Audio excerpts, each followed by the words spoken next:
Hello, my name is Swapnil and in this video we gonna talk about batch selection. अगर तुम कोई नया batch लेने वाले हो so you must listen this very carefully. 5 साल I have invested over 5 years of my life in this NEET rat race and while every drop मैं यही सोचता था कि इस साल कुछ नया करेंगे। सो मैं एक चीज़ तुम्हें क्लियर कर दूँ, इस वीडियो में ना ही हम किसी बैच को प्रमोट करेंगे और ना ही उसकी खामियां निकालेंगे। लगभग हर वीडियो में लोग बता रहे हैं कि कैसे ये बड़ी कंपनीज तुम्हें इमोशनली फंसा करके अपने महंगे महंगे लंबे चौड़े बैचेस बेचती है, जो कि I feel like it is totally bullshit. Like guys we all know ये एजुकेशन सेक्टर एक मार्केट भी बन चुका है।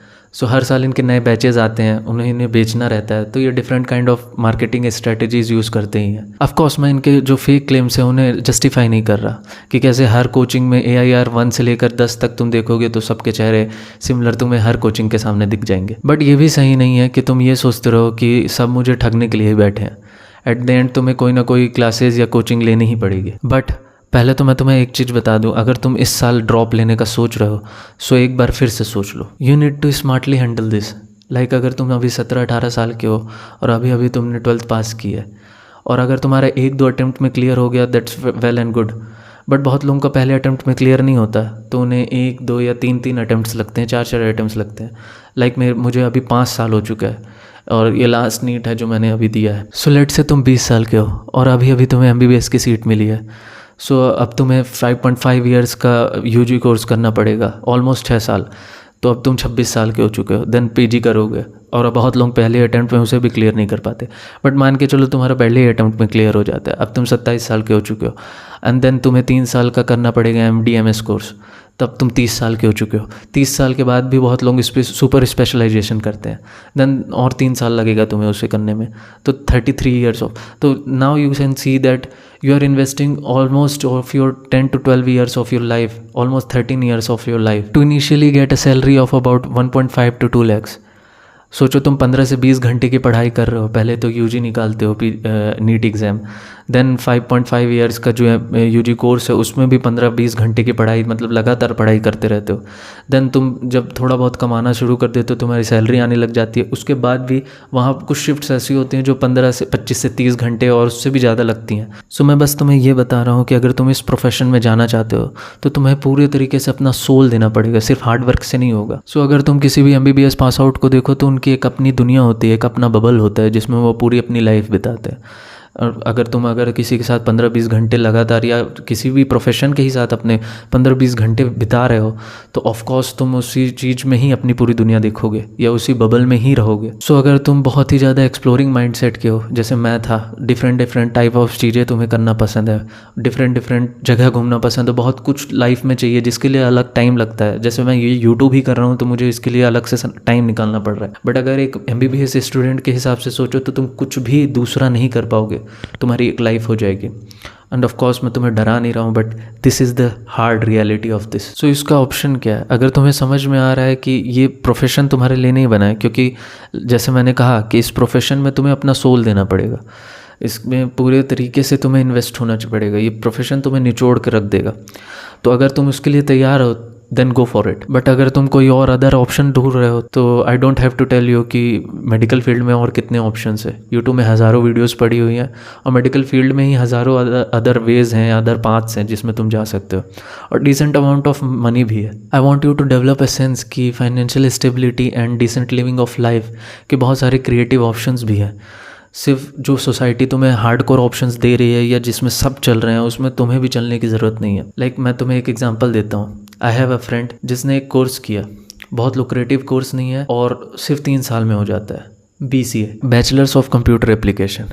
लाइक ये 3 साल का कोर्स है और इसके साथ साथ उसने बहुत कुछ किया। जैसे उसे गेमिंग पसंद है वो गेमिंग भी करता था, उसे एडिटिंग पसंद है वो एडिटिंग भी करता था, और जैसे अभी रिसेंटली उसने स्पिरिचुअलिटी शुरू की है तो वो थोड़ा सा स्पिरिचुअल भी अपनी बात को एक्सप्लोर कर रहा था। मैं साथ साथ नीट दे रहा था और मैं उसको भी ऑब्जर्व कर रहा था। एंड 3 साल बाद उसने जॉब के लिए इधर उधर अप्लाई करना शुरू कर दिया, अपनी प्रोफाइल थोड़ी अच्छी की, थोड़ा कोडिंग सीखी एंड लकली अभी उसको जॉब लग भी गया। उसको एक NGO में जॉब मिल गई जिसमें उसकी इनिशियल सैलरी है 30 to 35K, which is not bad. But अगर तुमने मन बना ही लिया है ड्रॉप लेने का, बिकॉज इस वीडियो में हम दोनों टाइप की बातें करेंगे कि अगर तुम्हें ड्रॉप लेना है तो क्या करना है, और अगर तुम्हें ड्रॉप नहीं लेना है तो कितने सारे अदर ऑप्शंस हैं।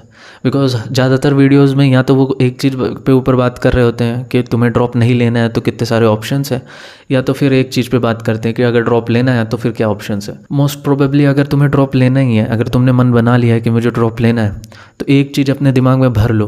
बिकॉज 5 साल के एक्सपीरियंस में मुझे ये समझ में आ गया है कि नॉर्मल स्केड्यूल अपना मत बनाओ। जो भी कोचिंग तुम्हारे लिए स्केड्यूल बना रही है उसके साथ साथ तुम भी अपना एक स्केड्यूल बना करके रखो। बिकॉज नॉर्मल शेड्यूल में होता क्या है, तुम्हारी 6 घंटे की क्लास चलेगी, देन तुम डीपीपी करोगे, देन कुछ क्वेश्चन सॉल्व कर लोगे अलग अलग क्वेश्चन बैंक के, और ऐसे तुम एक चैप्टर को कंसोलिडेट करोगे। बट थिंक अबाउट इट, तुम कुछ समय बाद ही तुम्हें बैक आना ही पड़ेगा। बिकॉज सिर्फ तुम टेस्ट के लिए कुछ चैप्टर्स को रिवाइज़ करोगे तो वो रिवीजन बहुत ज़्यादा अच्छा रिवीजन होता नहीं है। तुम्हें ऐसा लगेगा तुम प्रोग्रेस कर रहे हो, बट तुम कोई प्रोग्रेस नहीं कर रहे होते। एंड ट्रस्ट मी, सब लोग इस मतलब माया जाल में फंसते हैं। तो तुम क्या कर सकते हो कि तुम अपना एक शेड्यूल पैरेलली चला सकते हो, जो तुम्हारे क्लास शेड्यूल के पैरेलल में चलता रहेगा। तुम्हारा शेड्यूल बहुत ही डायनेमिक होगा और रिच होगा। रिच इस प्रकार से कि कैसे, जैसे कि तुम्हारे क्लास शेड्यूल में अभी यूनिट एंड मेजरमेंट चल रहा है, देन तुम्हें पता है 1D चलेगा, देन प्लेन चलेगा, देन वर्क एनर्जी पावर। तो तुम क्या कर सकते हो कि लेट से तुम्हें मैकेनिक्स का सेकंड पार्ट है, वो 2-3 दिन में ही निपटाना है, तो तुम उसको एक इकट्ठा बंच ऑफ चैप्टर्स को एक इकट्ठा कंसोलिडेट कर सकते हो। अगर तुम्हें मॉडर्न के 5 चैप्टर है तो वो एक दिन में निपटा डाले।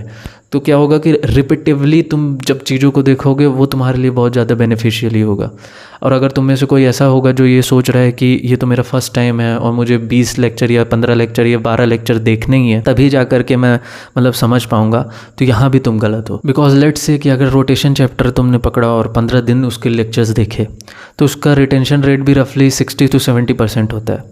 और तुम सोच सकते हो कि पहले दिन का लेक्चर कितना याद रहता है जब तुम 15वें दिन पे पहुंचोगे तो। बट अब ये सोचो कि अगर रोटेशन चैप्टर तुमने एक दिन में ही पूरा देख लिया, सो क्या होगा कि 15 दिन तक लगभग तुम 4 बार उस रोटेशन चैप्टर को देख लोगे।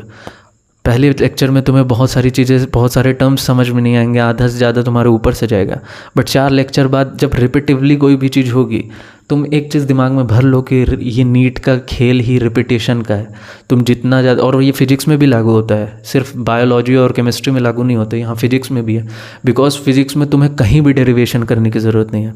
पूरे नीट के सिलेबस में हज़ारों फॉर्मूले तुम अगर डेरिवेशन के स्टेप बाय स्टेप भी याद कर लेते हो, क्योंकि यहाँ पास खेल ऐसा है कि तुम्हें 1 मिनट के अंदर ही क्वेश्चन सॉल्व करना है। उस 1 मिनट में तुम डेरिवेट करने नहीं बैठोगे कि भाई मेरे को ये वाला फार्मूला याद नहीं आ रहा है तो मैं डेरिवेशन से निकाल लूँ। हाँ, बहुत सारे फार्मूले ऐसे डेरिवेशन से निकलते हैं जो ट्रिक्स ही होती हैं याद करने के लिए, बट मैक्सिमम टाइम तुम्हें याद ही करना पड़ेगा और उसको रिकॉल करके तुरंत सॉल्व करना पड़ेगा। सो तुम्हें यही समझना है कि जितने भी ज़्यादा चैप्टर को तुम जितने बार रिवाइज करोगे या रिपीटिवली तुम रिवाइज करोगे, उतना जल्दी वो चैप्टर तुम्हारा कंसोलिडेट हो जाएगा। अब तुम ये भी कहोगे कि यार हमारा सिर्फ फिजिक्स तो है नहीं, केमिस्ट्री और बायोलॉजी भी है।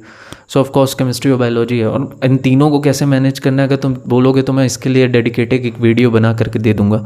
बिकॉज ये टॉपिक ही ऐसा है कि इस पर काफ़ी कुछ बातें की जा सकती है और जो कि बहुत साइंटिफिक भी होंगी और जो रियल लाइफ में मैंने जैसे यूज़ किया है। बिकॉज अगर तुम लोग कि लास्ट टाइम जैसे रीनीट के पहले तक मेरे मॉक टेस्ट में 550-600 के नंबर के आसपास ही बन रहे थे। सो अब मैं तुम्हें बताता हूँ कि लास्ट टाइम पे एक्चुअली रिवीजन होता कैसे। हम एक साथ बंच ऑफ चैप्टर्स को लेकर के बैठते थे, मैं और मेरे दोस्त, एंड एक ही रात में लगभग जैसे मैकेनिक्स का एक पार्ट है तो एक पार्ट पूरा ही निपटा के बैठ जाते थे।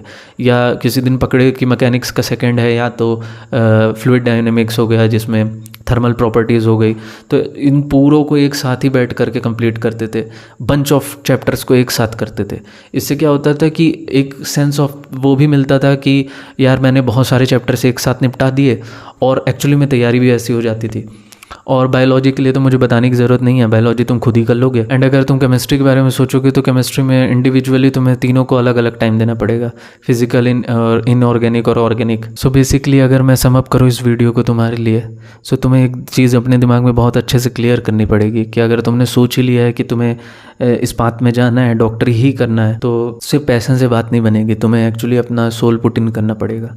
बट अगर तुम चाहते हो कि तुम बहुत सारे डिफरेंट काइंड्स ऑफ थिंग्स को एक्सप्लोर कर पाओ और बहुत कुछ नए एक्सपीरियंस भी ले पाओ या बहुत कुछ नया सीख पाओ थ्रू आउट द जर्नी, तो तुम वो भी कर सकते हो। And this is it.